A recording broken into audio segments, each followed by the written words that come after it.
Subhanallah wa ta'ala bihamdihi khaliqul badri wa laili asa wa jalla ulun puja syukur ke Rabbi aini kita mau lebih bersuci Aceh mulia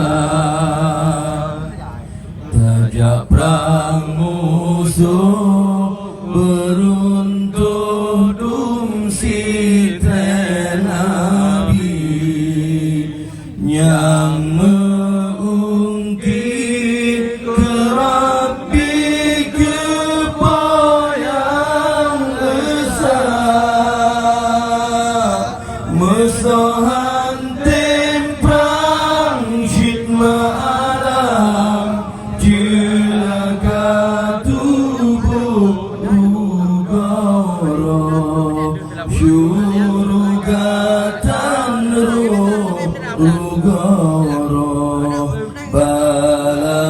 balanuraga musuh yang temprang menang metua tubuh syurugat roh yang lesuh neberi kegata lindung kata segala yang mujahidil mursalin jujud mungkin iklim Aceh Sumatera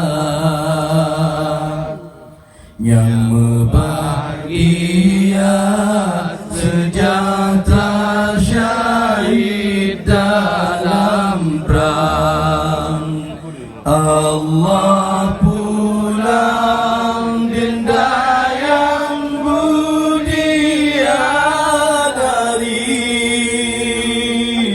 oh kasih wasiawa syahid dalam perang dan senang di perijang pertama syurga tinggi.